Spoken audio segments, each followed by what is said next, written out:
In 5th place, we have the Threats of Pestilence. To quote directly from Matthew 24, "And there shall be pestilences." I think I speak for all of us on Earth when I wonder if we've already started to go through with that promise. The last 3 years have been so greatly affected by plague and illness, and I'm not quite sure we will ever have a definite end, which was almost scary enough to put this higher up on my list. Thankfully, with being able to protect so many against the current illness and reopening the world, this isn't the great illness we need to fear. Biblical judgments through disease are said to be supernatural in origin. For example, when God sent boils to Egypt, they broke out instantly on humans and animals throughout the land. The pestilence of Revelation will come from one of the 4 horsemen of the apocalypse. Everything the world has gone through in the last few years was natural, not supernatural. God did not cause this virus or the panini it created. Secondly, biblical judgments are against specific sins and sinners. From Pharaoh's obstinacy to Herod's prideful idolatry, divine judgments of the past and future come to those who refuse his word and will. Throughout scripture and history, God deals with us as gently as he can or as harshly as he must. It has been preached that no specific sins cause this virus, nor are those who are afflicted with it more sinful than the rest of us. God is, quote, said to love the elderly and those with pre-existing conditions just as much as he loves the young and the healthy.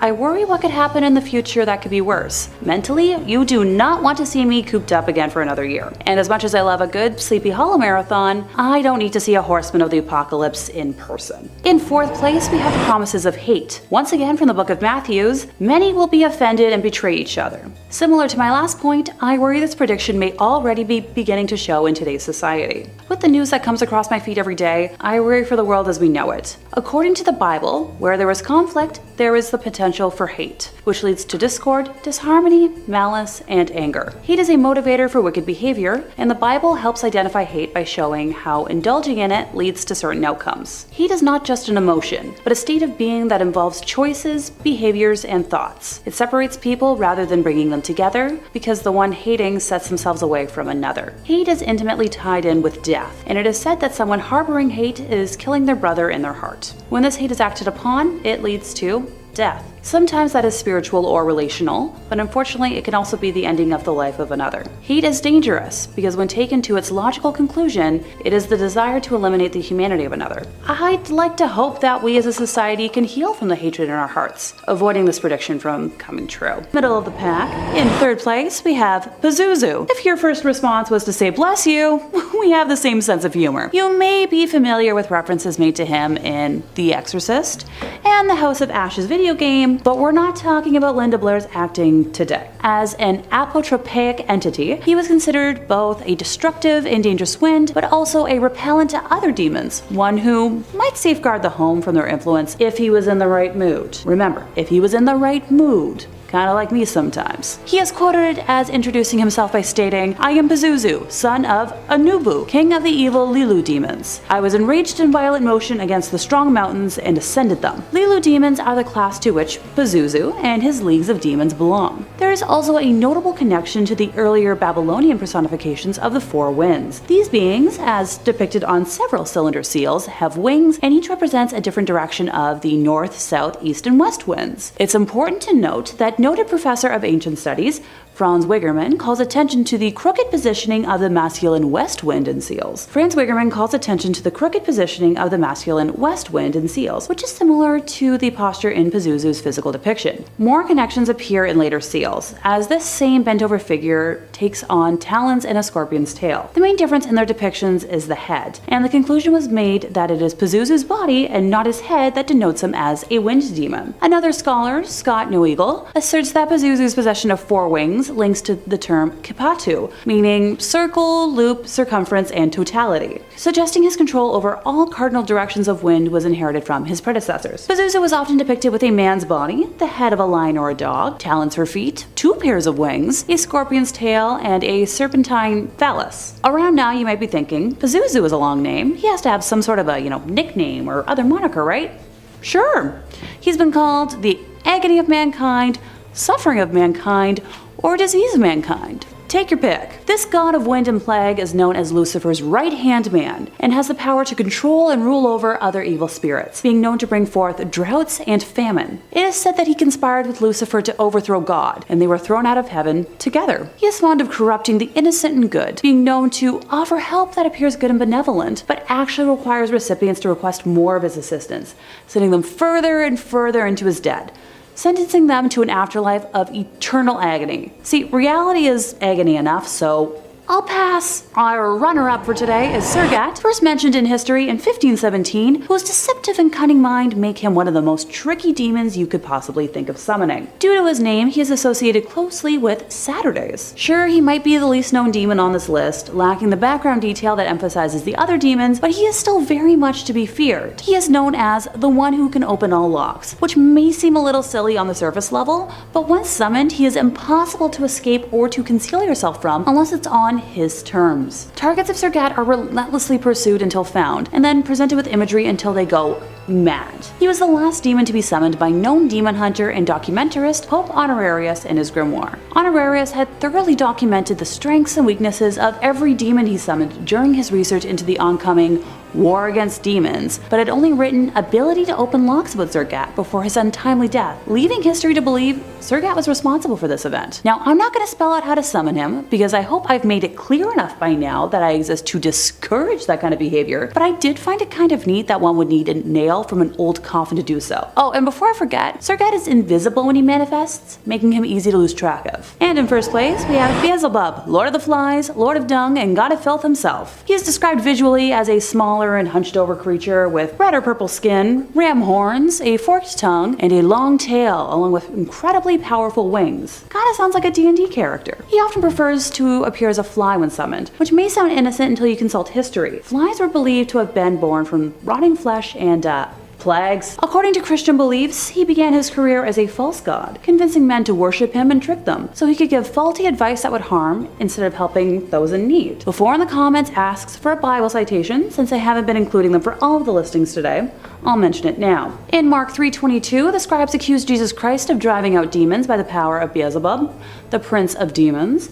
The name also appears in the expanded version in Matthew 12:24, 27, and Luke 11:15, 18, 19, as well as in Matthew 10:25. Jesus knew their thoughts and said to them, "Every kingdom divided against itself will be ruined, and every city or household divided against itself will not stand. If Satan drives out Satan, he is divided against himself. How then can his kingdom stand? And if I drive out demons by Beelzebub, by whom do your people drive them out?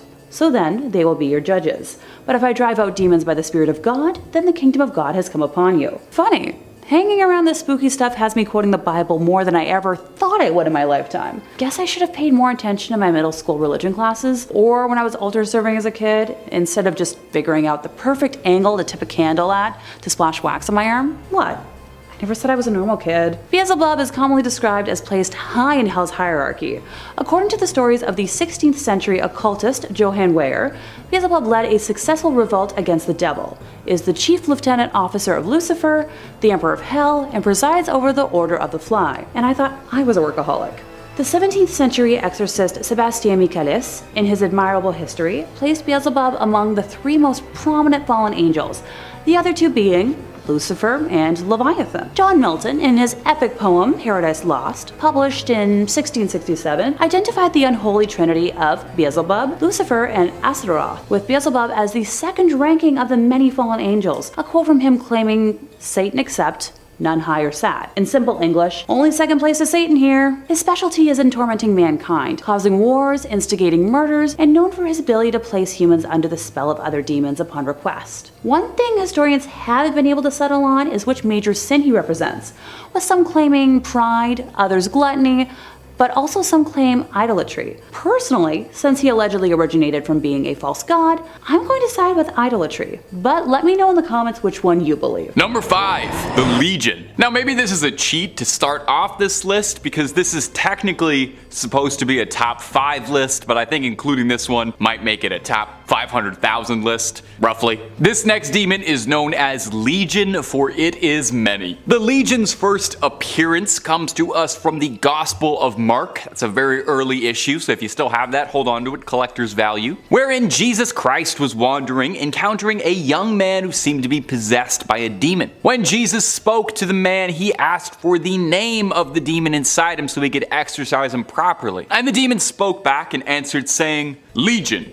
for there were many devils inside him." As with any demon, this demon was driving its host to behave like an animal, trying to compel the man to sin, acting violently and aggressive. Now, JC exorcised the demon, and upon being exorcised, asked if it could be transferred to a herd of pigs to live out its demony days, to which Big JC obliged. Now, the Legion is pretty atypical when it comes to demons. It's not the prince of anything, or the embodiment of any one sin. The Legion, as the name might imply, is made up of countless individual little demons, all living inside one person like a big demon jamboree. There'd be so many demons inside you, there wouldn't even be any room for you. The Legion works like a demony hive mind, all moving together in unison. Sometimes Satan's armies are referred to as the legions of hell, but I guess the Legion is its own thing, which must make labeling pretty confusing. No one's exactly sure what sort of demons the Legion are, just that there's a lot of them working together in blissful demon harmony. As well, no one can really determine what the Legion is supposed to look like, but just know if you've ever seen a horde of literally anything, most likely would look like that, and not particularly pleasant. One demon is bad enough, let alone a couple 100,000 all in one place. That's just too many demons per square mile, square inch, square whatever measurement. Too many demons. And if you're looking for way more demons, if that's not enough demons for you, well, we've got stories of all kinds of horned beasts and snake-headed monsters and winged terrors on Top 5 Scary for you, and then some.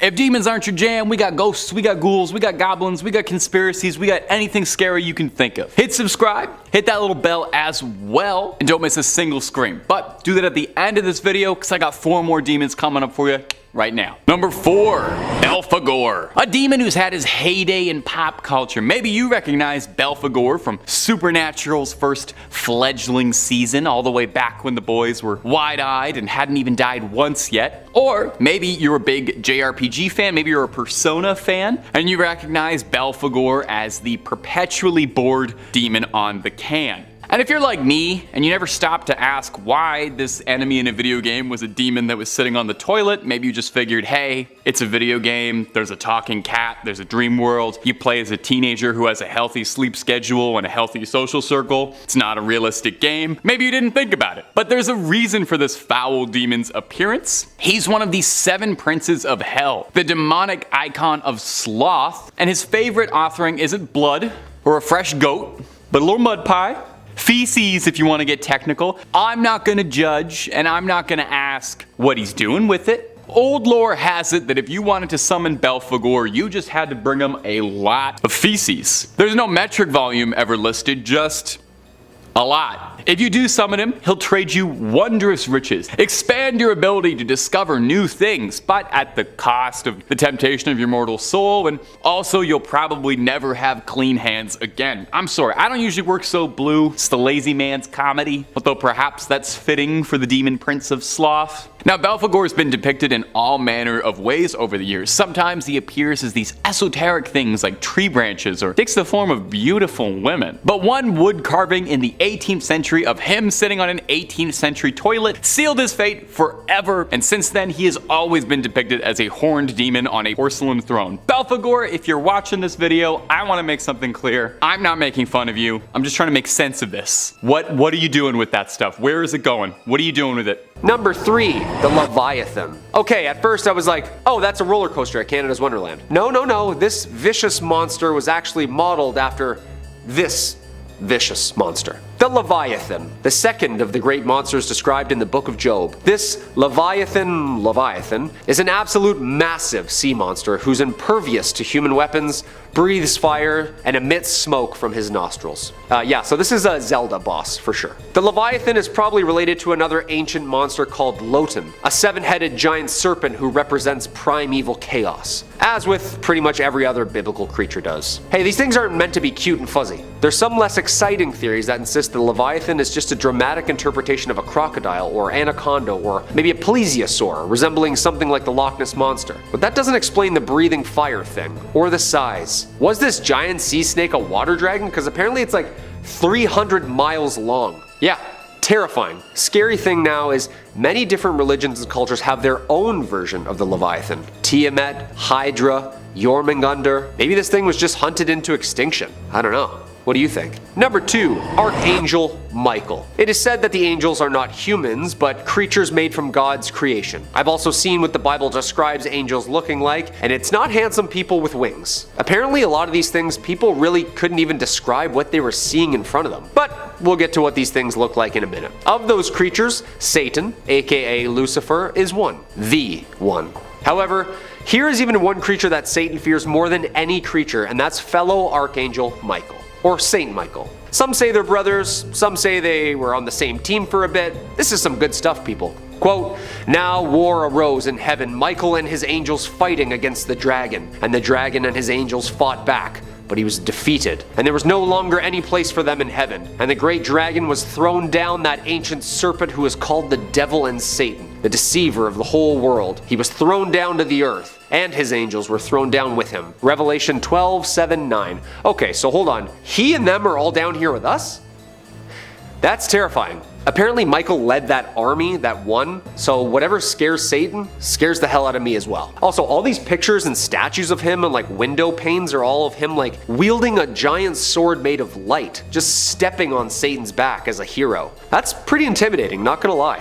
And coming in at the number 1 spot, Ophanim. Okay, so what angels actually looked like apparently was like giant geometrical feathers with eyes and a consciousness. Some had horns, some had hooves, lots of gold and metal colors. This next thing doesn't even make sense to my brain. I feel like this is an anthill trying to understand an iPhone. Quote, "As I looked at the living creatures, I saw a wheel on the ground beside each creature with its 4 faces. This was the appearance and structure of the wheels. They sparked like topaz, and all 4 looked alike. Each appeared to be made like a wheel, intersecting a wheel. As they moved, they would go in any one of the 4 directions the creatures were faced. The wheels did not change direction as the creatures went. Their rims were high and awesome, and all 4 rims were full of eyes all around." Ezekiel 1:15-18.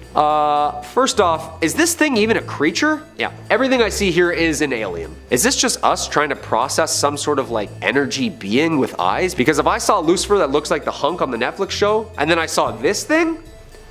One of the Dead Sea Scrolls interprets them as angels. Late sections of the Book of Enoch interprets them as class of celestial beings who don't sleep and guard the throne of God. Whatever this thing or things are, it sounds and looks absolutely horrifying. How could you paint that on a ceiling? I would just give up and paint wings and a halo as well. For real though, like that is a spaceship of some sort, isn't it? I mean, I understand the times, maybe the science wasn't there, but this thing is straight out of a sci-fi novel. In at number 5, Nadab and Aboo burned alive. Nadab and Aboo were brothers chosen to serve the Lord as priests due to their family having a rich pedigree. Their intensive preparation and dedication to serving God. However, when they chose to make an offering to the Lord, they did not know it would be their last. They dressed in their best robes and made their way to the altar to make an offering of incense. It was a known fact that they were forbidden to make unauthorized offerings to the Lord, and it is unknown why they ignored this warning. Once their offering was made, a flame engulfed the altar and the brothers onlookers watched as they were burned alive. It is said that these deaths were to show the people that there are no sins too small. The brothers should have known that the incense was an unauthorized gift. Something to keep in mind next time you light some incense in your home. Which I never do, so I'm fine. No one's burning me alive, motherfuckers. Coming in at number 4, John the Baptist is beheaded. Now this one starts with some Kardashian-style family drama. John the Baptist had been imprisoned by Herod the Tetrarch for commenting that it was not right that Herod had divorced his wife Basilis, so that he may take his brother's wife Herodias instead. John commented that it is not lawful for you to have her, which seems like a nice way of putting it. Herod has John imprisoned and was planning on keeping him there. The people saw John as a prophet, and Herod didn't want to cause any upset. For his birthday he had a gathering where Herodias' daughters danced for all of the guests. This pleased him and his guests so much he made an oath to grant her anything she wanted. Prompted by her mother, she asked, "Bring me John the Baptist's head on a platter." Herod was disturbed by this, but he had to keep his oath. That evening, John the Baptist was beheaded in his cell. His head then brought on a platter to be presented to Herodias and her daughter in front of all of their guests. It is unclear what happened to the head after this, but that is some crazy revenge for gossiping about the family. That's why you should never gossip. Someone might cut out your tongue. Number 3, Mammon. Hey, look, there's nothing wrong with wanting a little bit, right? It's nice to want, you know, we all want things. A little money, a little power, you know? Now, for most of us who weren't born into a Fortune 500 lineage, might be a little bit tricky, unless you've got a little bit of help. Maybe like from Mammon, the embodiment of human greed. You know, he's actually a lot more generous than his position as greed demon might suggest, you know? If you give over your eternal soul and pledge yourself to an eternity in his service, he might reward you with great riches. That's a pretty solid transaction. Mammon is thought to originate from an ancient word for wealth, and it's thought that this is where Mammon was first born from, was mankind's inherent desire for wealth and greed twisted out of subconscious want. Curse us for wanting. The Gospel of Luke and Matthew both directly quote, "You cannot serve both God and Mammon," meaning you can't have a pious life on a quest for massive wealth, and taken literally later to mean you can't also serve one of the 7 princes of hell and worship God. That kind of makes sense. Mammon is greedy, real greedy. It's said of all the archdukes and princes of hell, Mammon is more concerned with staring at the gold pavement than any of Lucifer's rebellion or business of the heavens, taken to mean that Mammon does not concern himself with anything that doesn't involve cold hard coin, baby. He's on that grind set 24/7. He's out there getting demon bags. Racks on racks on racks on racks. Now, the demon of greed has taken many forms over the years, most often looking like a fairly normal human sitting on a big golden throne looking down on those who would call for him. He's also been associated with a wolf and is believed to be able to take the form of one for dealing on Earth. It's said that part of the arcane ritual to evoke Mammon is to imagine your spirit as a golden wolf calling out to him. Now, if you do invoke Mammon, a little advice from me, just be sure you're being reasonable about this. You never know what happens if you get too greedy with a demon. Number 2, Beelzebub. Okay, the rest of these demons been small fries. Now we're getting into the big hitters. Beelzebub is thought to be one of the first angels to have ever fallen to hell, alongside Leviathan and Lucifer himself. He and Lucifer actually have a bit of an identity crisis, as the two are sometimes thought to be interchangeable. They got like similar haircuts, I think. Some demonologists, and yeah, there are people who call themselves demonologists, argue Beelzebub is another name for Lucifer. Some pose he's one of his most trusted lieutenants. No one can agree, but whatever he is pretty scary. His history is fairly interesting. It's thought that his namesake is a mockery of the ancient god Baal, a Bronze Age god of fertility. Some scholars believe Beelzebub's name comes from Baal-zebub, meaning Lord of the Flies, inferring that the followers of Baal are nothing more than flies worshipping a dung god. The Lord of the Flies sort of ended up becoming Beelzebub's de facto title, with almost all depictions of him featuring flies in ubiquitous amounts. Occasionally, he's even depicted as a giant fly. It's very Kafkaesque. Beelzebub is said to be one of the most powerful demons inside of Hell's domain, capable of great and control over humanity. Beelzebub was cited during the Salem witch trials as the entity that had corrupted and swayed so many women to witchery, so we have him to thank for goth girls, I guess. There's a bit of a discrepancy as to what sin Beelzebub is thought to preside over, with some offerings saying pride and some saying gluttony, but more often gluttony, which I think seems a little more fitting for flies anyway. I've never met a particularly proud fly. And number 1, Asmodus. Now yes, it probably would have made a lot of sense to have Lucifer or Satan as the number 1 spot on this list. I mean, king of hell and all that. Let's give him an honorable mention. Let's give him a little clap. Let's give him a little equal attention. Yay, Satan. Hail Satan and all that. You're a great guy. Yeah. And let's say he's the number 0 spot, just because I thought it was a little too obvious, and I'm pretty sure most of you know who Satan is. And there's other demons to talk about. You know, I'm all about glowing up underrated demons, some of that, hidden talent. So filling in at the number 1 spot is Asmodus, one of the princes of hell and the embodiment of the cardinal sin of lust. It's one of the best sins there is. Asmodus fell from heaven along the other fallen angels, reforming as a prince of hell. Asmodeus is said to have been married to Lilith, the primordial she-demon, famed for her banishing from the Garden of Eden and for destroying Fraser Crane's life. Lilith was cursed and banished for her defilement and depicted as a temptress, and Asmodeus was like, I'm super into that stuff, Lilith. You want to procreate an endless stream of demons into the world and reign over a dominion of chaos? And the rest is wedded bliss. Now, depictions of Asmodeus vary pretty wildly. Occasionally he's a handsome fella, but most commonly he's depicted as a squat, vaguely humanoid creature with rooster legs, tail of a snake, 3 heads, a bull, a goat, and a scruffy demon head as the center. Asmodeus presides over lust with the help of his beloved Lilith. The two tempt humans with madness and desire to ruin people with lechery. Apparently this wasn't enough for him, as some stories also described Asmodeus as having command over the betting halls of hell and is responsible for tempting men's souls towards gambling. So what I'm hearing is that Asmodeus is in charge of lust and gambling, so he probably parties harder than absolutely anybody in hell. I don't know, sounds kind of cool. That's why he's at the #1 spot today. Number 5, Nephilim. This one I can get behind for sure. How the pyramids were built still baffles me, and reading all about these things at least makes my brain relax for a second. The giants, the talls, the long neck people, the Nephilim. Again, never been a Bible guy myself, so no judgment if you say all this happened, but I'm just catching up on all this stuff. But in short, the Nephilim were like the offspring of angels and human women, according to Genesis 6:1-4 and Jude. The Nephilim are also mentioned in Numbers 13:33, but it is likely that by this time in Israel's history, Nephilim was used as a term for a tall, intimidating peoples. It's plausible that the Nephilim were both half angels and half giants, making them absolutely huge and absolutely super strong. The Nephilim were the children of the sons of gods and daughters of men, and Christian scholars have theorized that the sons of gods were actually these demonic fallen angels who reproduced with women. Being the offspring of partial angelic heredity, the Nephilim were considered mighty men who are of old the men of renown. The ancients. These people were huge, claiming that they were like 5 times the size of an average man. In the Hebrew Bible, a group of mysterious beings or people of unusually large size and length who lived both before and after the flood were called Nephilimus, sometimes translated to giants. Even the fallen ones from the Hebrew Nephil, meaning to fall. Seems like these people were writing about similar stuff, huh?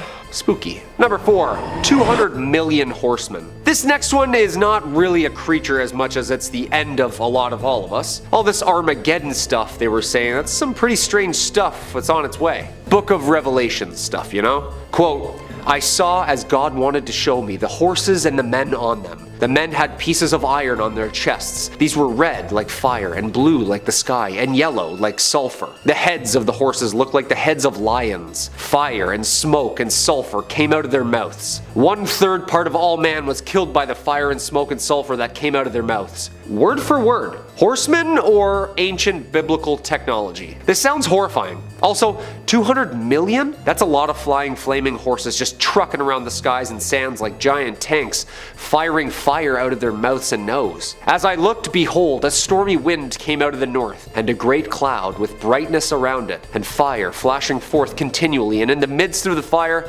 as it were gleaming metal. And from the midst of all this came likeness of 4 living creatures, and this was their appearance. They had a human likeness. Okay. You put a Baja hoodie on me at a Dave Matthews concert and hear me saying all that stuff, you probably just think I'm some sci-fi stoner. Nope. This is riveting material, folks. I need to read this thing front to back. Apparently this force was supposed to have taken out or is going to take out 1/3 of the entire world's population. I know like 3 things that can do that. Pandemics, missiles, and floods. However, if men and horses showed up with lion heads breathing fire, it's safe to say it's game over. In 3rd place, we have the prediction of crazy earthquakes. Quoting again from, take a wild guess here. Did you guess the book of Matthews? You're brilliant! The Bible mentions earthquakes in a prophecy that Jesus gave, his words being recorded as follows. Nation will rise against nation, and kingdom against kingdom, and there will be food shortages and earthquakes in one place after another. Jesus thus foretold that great earthquakes would occur in one place after another at a time when wars, food shortages, and pestilences would also be taking place. Together, these events identify a period in human history known as the conclusion of the system of things, or the last days. Kind of like a puzzle coming together, the three predictions I've listed so far tend to all come hand in hand. The National Earthquake Information Center now locates about 20,000 earthquakes around the globe each year, or approximately 55 per day. As a result of the improvements in communications and the increased interest in natural disasters, the public now learns about earthquakes more quickly than ever before. According to long-term records that date back to 1900, we expect about 16 major earthquakes in any given year. That includes 15 earthquakes in the magnitude 7 range and one earthquake of a magnitude, say, 8.0 or greater. In the past 40 to 50 years, our records show that we have exceeded the long-term average number of major earthquakes about a dozen times. So far, the year with the largest total was 2010, with 23 major earthquakes, the definition of which being 7.0 in magnitude or greater. In other years, the total was well below the annual long-term average of 16 major earthquakes. For example, 1988 had only 7 major earthquakes, and 1989 having 6. Knowing how much devastation a minor earthquake can cause though, never mind a large one, I'd like to not witness this prediction come to fruition. Thanks. In second place, we have the second coming of Christ, otherwise known as the Rapture. Many different religions have predicted this ever since it was said that Jesus ascended to heaven thousands of years ago. The Catholic Church believes at the moment of Jesus' arrival, 3 events will happen immediately. The living will pass, the universe will be transfigured, and the dead will be resurrected, judged, and recompensed. After this single instant or moment, the Church does not know what will happen for the rest of eternity. Only that final and eternal judgment by God of the people in every nation will result in the glorification of some and the punishment of others. Personally, this sounds like a nightmare. A single source of instantaneous judgment deciding everyone's fate? Only a single God knowing what day and when this is going to happen? Yeah, once again, hard pass. Also, while the return of a savior may sound good in theory, I'd like to bring up another view on it. How many of y'all enjoy a zombie movie? Yeah, me too. Now, remind me, how do those start? With someone returning from the dead. I'm sure you catch my drift here. Adding on to the plague spot from earlier, just imagine what someone who passed away 2,000 years ago could bring back with them. We also have no clue if other spirits could return with Jesus. As history has shown, troublesome spirits and demonic powers have ways of getting what they want by attaching themselves to innocent beings, or posing as such to trick us. Once again, as much as I love discussing demonic powers that have made their way to Earth, I highly disapprove of anything that could attract them here. I'm begging you here, for the love of all things in the world, leave the gosh dang Ouija board on the shelf at the store. Please. Finally, we have my personal favorite, the Antichrist. Remember a minute ago when I talked about things that could take Jesus' place by posing as him? Yeah, time to elaborate on that front. The technical definition of the Antichrist refers to people prophesied by the Bible to oppose Jesus and substitute themselves in Christ's place before the second coming. The term Antichrist is found 4 times in the New Testament, solely in the first and second epistle of John. The Antichrist is announced as the one who denies the Father and Son. Now look, I don't really believe in a singular male god myself, which I'm sure total shocker to all of y'all, but I don't think that alone would make me or anyone else with similar beliefs the Antichrist. So I'll elaborate more if you don't click off right now. Yes, pay attention. The Antichrist would be the polar opposite and ultimate enemy of Christ. According to Christian tradition, he will reign terribly in the period prior to the Last Judgment. The Last Judgment being the day that Jesus returns to either save or, condemn us, depending on where you fall under his and God's mortal compass. The term Antichrist first appeared in the letters of John. I know, not Matthew's for once. And the fully developed story of the Antichrist's life and reign is found in medieval texts. The revelation to John refers to this figure as the beast from the abyss and the beast from the sea. In the most sustained account of his appearance, he is called the man of sin and son of perdition. He will come at a time of a general apostasy, lack of faith, deceive people with signs and wonders, sit in the temple of God, and claim to be God himself. Finally, he will be defeated by Jesus, who will destroy him by the spirit of his mouth and the brightness of his coming. I guess I'll make a note to keep a pair of sunglasses in my purse from here on out. In terms of direct comparison, with Jesus being born of a virgin by means of immaculate conception by the Holy Spirit, the Antichrist will be born of a lady of the night by means of conception by a diabolical spirit. Although opinions differed as to whether the Antichrist's father will be a man or demon, in either case the Antichrist will be, as commonly noted in the Middle Ages, full of the devil from the time of his conception. He will be born of the tribe of Dan, known as the viper in the road. borrowed, rather than the tribe of Judah, and in Babylon, not Bethlehem. Like Christ, the Antichrist will grow up in obscurity and begin his open ministry when he reaches the age of 30, gaining followers by giving signs and performing miracles. The signs and miracles once more would be polar opposites of Christ, because, well, the Antichrist's supposed miracles will only be tricks, with his triumphant reign lasting for around 3.5 years. Like Christ, the Antichrist will make his way to Jerusalem, but unlike Jesus, he will be enthusiastically hailed and revered. During his reign, he will rebuild the temple and sit on the throne of Solomon while he converts the rulers of the earth to his cause. All who resist him will be tortured, and there will be great suffering to an extreme that has not been experienced since the beginning of time. The prophets Enoch and Elijah, who never died but were spirited away to heaven, will arrive to preach against the tyrant, but the Antichrist will slay them. At the end of this allotted 3.5 years, however,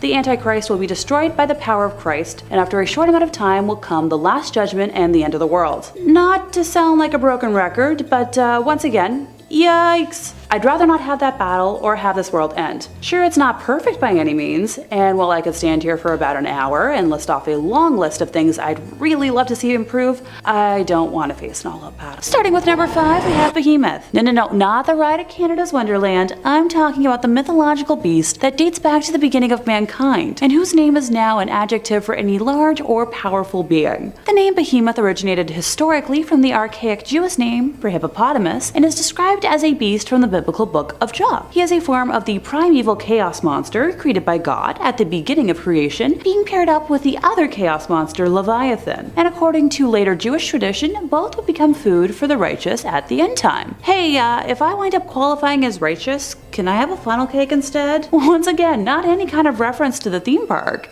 These beings came first, but now I'm kinda in the mood to tackle a roller coaster. Well, I've established that Behemoth was a brutish beast known for incredible strength. Legend says he was originally created to help stabilize the world, and is known to create chaos in humans' lives, just like my roommate. He is said to take the form of a colossally large elephant with pitch black eyes covered in white scales that appear to be falling off, and has teeth the size of Mount Everest. Yeah, that's a little too big for my liking. The direct quote from the book of Job that I mentioned earlier is as follows. 15 Behold Behemoth, which I made as I made you, he eats grass like an ox. 16 Behold, his strength in his loins, and his power in the muscles of his belly. 17 He makes his tail stiff like a cedar, the sinews of his thighs are knit together. 18 His bones are tubes of bronze, his limbs like bars of iron. 19 He is the first of the works of God, let him who made him bring near his sword. 20 For the mountains yield food for him where all the wild beasts play. 21 Under the lotus plants he lies, in the shelter of the reeds and in the marsh. 22 For his shade the lotus trees cover him, the willows of the brook surround him. 23 Behold, if the river is turbulent, he is not frightened.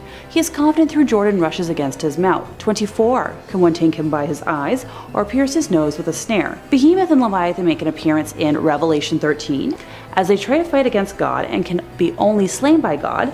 Thessalonians 2:8, Revelation 19:20. Both these beasts are extremely strong, unruly, and untamable in nature. In Revelation 13:11-12, then I saw another beast coming up out of the earth, and he had 2 horns, like a lamb, and he spoke as a dragon. 12, he exercises all the authority of the first beast in his presence, and he makes the earth and those who dwell in it to worship the first beast, whose fatal wound was healed. And that's enough Bible babble for right now. In 4th place, we have Vine, an Earl and King of Hell. This Earl commands a simple 36 legions of demons. Because I know y'all are gonna make me do the math for this one, a legion is anywhere from 3,000 to 6,000 demons. So roughly between 108 to 216,000 demons. Where's my gold star for calculating that? And how are there so many demons? The significance of his name seems to be from the Latin word vinea, vine, which is also the name given to an ancient war machine made of wood and covered with leather and branches, used to overthrow walls. In terms of his appearance, once summoned, he will show up resembling a lion and holding a viper in his hands. Now, I don't do well with snakes, so if you request him to change said appearance, he will present in human form,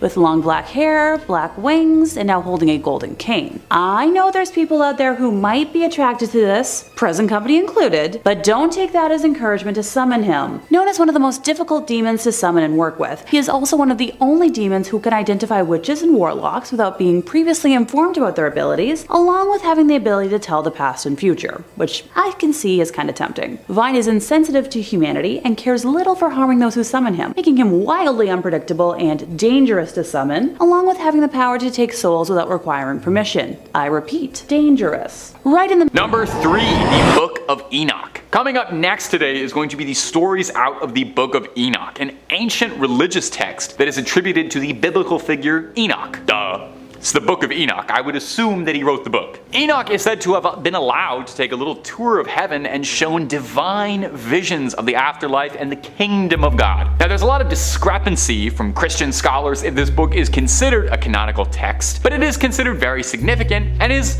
unsettling. It does have some interesting mythological aspects to dig into. The most well-known portion of this book that people discuss, people talk about, is referred to as the Book of Watchers. This section describes the descent of angels known as the Watchers. Doesn't that sound ominous? Now, these angels became obsessed with human women and their beauty, and I mean, come on, can you blame them? Have you seen human women? Va-va-voom! Anyway, these angels settled with human women, and they birthed a new race of beings called the Nephilim. Now, the Nephilim are described as being these gigantic, monstrous, hybrid human beings, kind of like, this is a nerdy reference, but if you've ever seen Attack on Titan, those big things, they're kind of like that. Listen to this quote about how they were corrupting humanity. And they became pregnant, and they bare great giants, whose height was 3,000 meters, who consumed all the acquisitions of men. And when men could no longer sustain, the giants turned against them and devoured mankind. And they began to sin against birds, and beasts, and reptiles, and fish, and to devour one another's flesh, and drink the blood.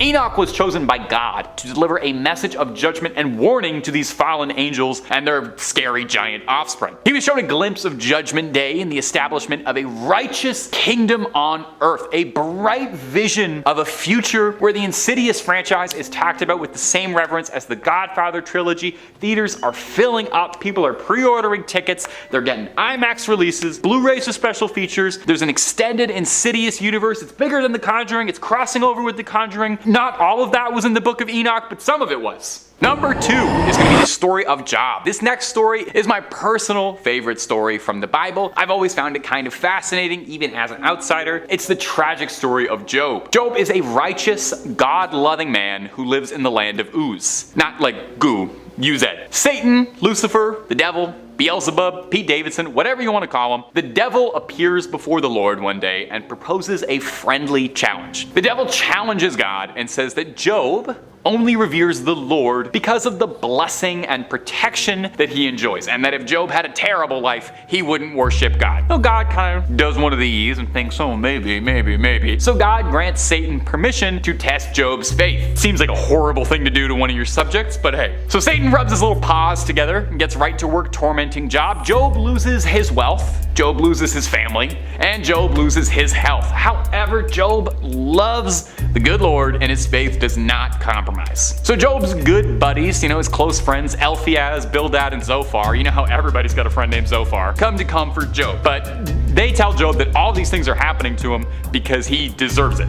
Suffering is a punishment for wrongdoing. Job is like, hey, I didn't do anything wrong. He maintains his innocence and questions why, as a righteous man, he must endure such immense pain. So he presents this case directly to God. He rings him up and to try and understand these reasonings behind his suffering. Why are you doing all this to me? Job remains steadfast that he's innocent and doesn't deserve any of this. So God responds to Job out of a whirlwind. God speaks to Job, emphasizing his divine power, wisdom, and sovereignty over all this creation. God asks Job a series of rhetorical questions to illustrate how little we as humans really know. And Job realizes this and humbles himself before God, puts himself back in his place. In the end, God kind of undoes a lot of that torment. He gives Job his fortune, his family, and he blesses them with more than he had before. Job's faith is vindicated, and he comes to understand that God's ways are just above and beyond his little Joby human comprehension, and he'll never understand what the big guy's doing up there, but he should just sit back and have it happen. It is presented as a very uplifting, optimistic story about having a never faltering faith, but there's something about a story where the divine creator lets an innocent soul suffer immensely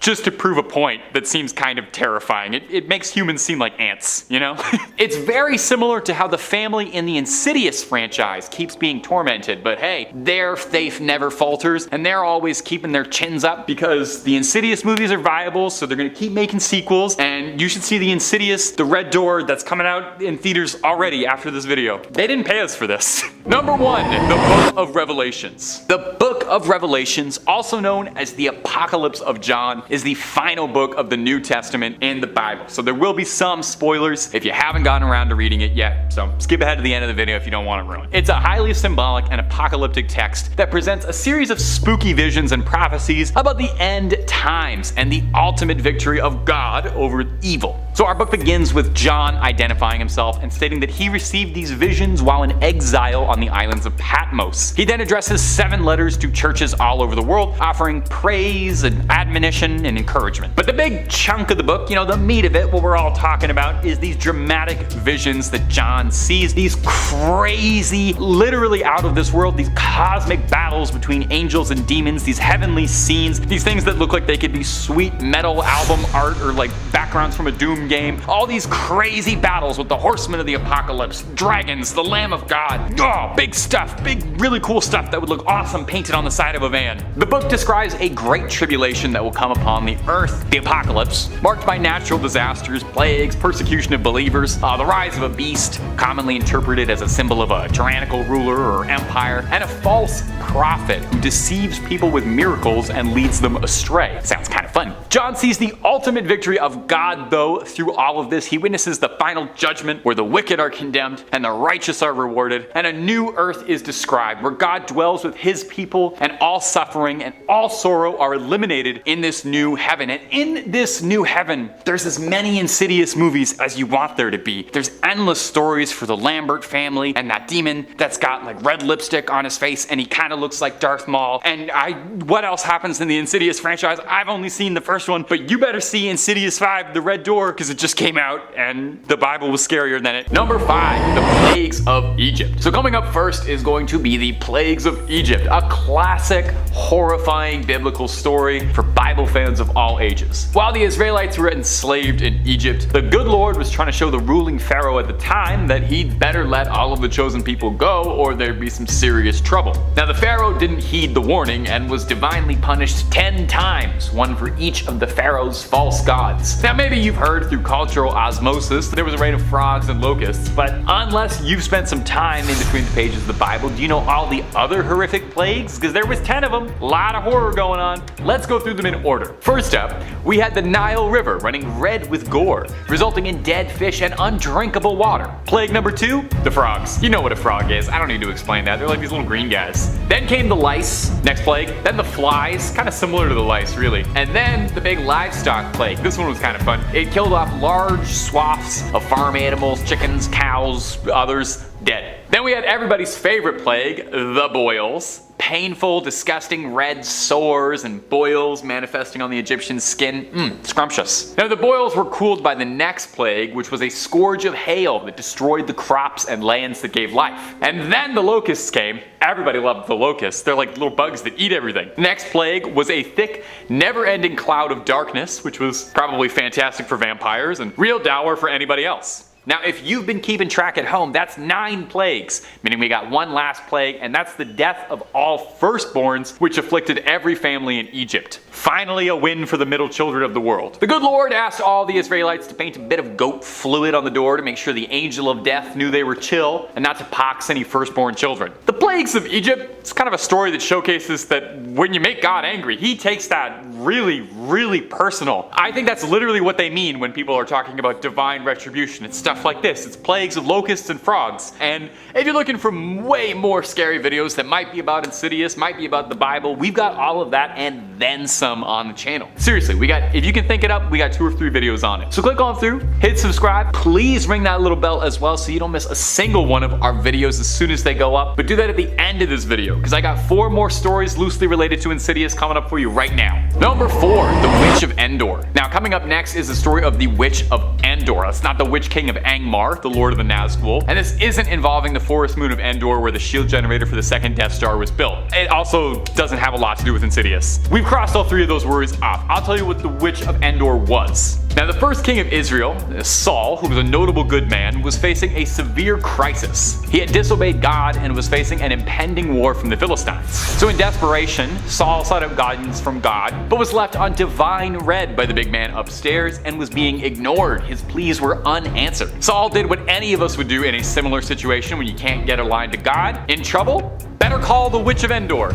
Oh, did you think I was going to do like a better call? Never mind. Saul rang up the Witch of Endor, a necromancer of some renown who was able to help Saul conjure the spirit of the dead prophet Samuel, hoping to gain a little insight for the upcoming war against the Philistines. Samuel's spirit appeared and spoke to Saul. Samuel's message was a very grim one, letting Saul know that he was not going to do terribly well in this war and was going to lose the war and also die. The prophet reiterated that Saul's disobedience and rejection of God had led to this outcome, you know? Mind your manners, mind your P's and Q's, maybe you won't die in a war. Overwhelmed by the encounter, Saul fell to the ground in despair.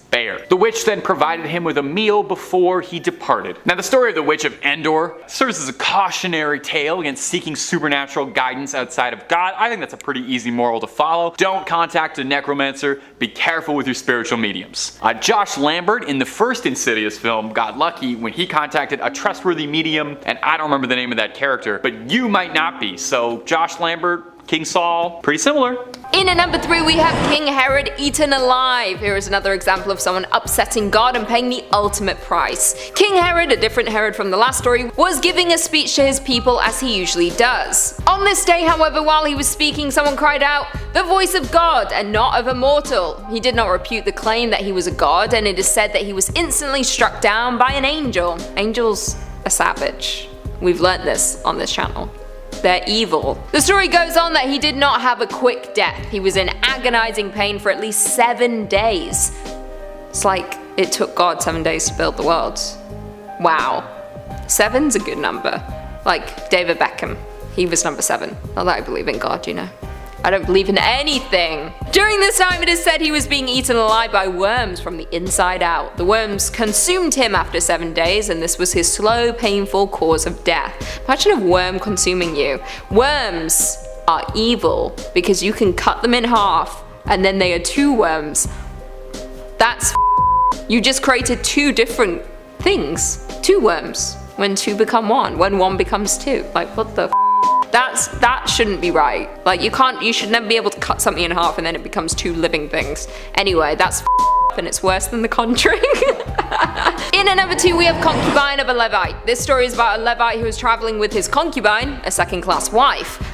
Sucks. Imagine being the second-class wife.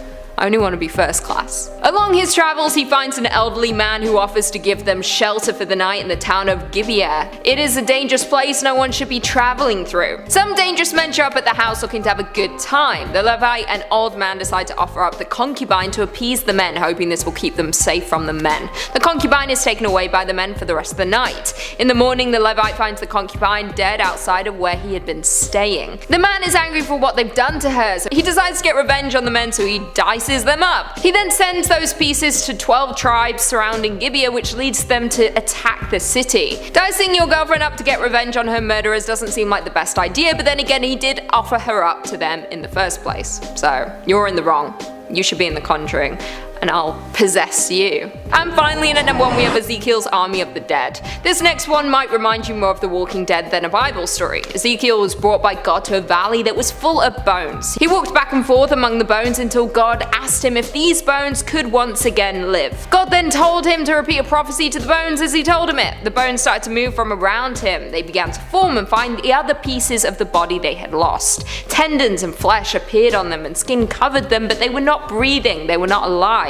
He then told him the final words to speak, and the dead began to wake up and breathe once more. God told him that these are the people of Israel who had been killed. He was bringing them back to take their rightful place back in their land. Ezekiel then had a full undead army to take back their land which they had lost.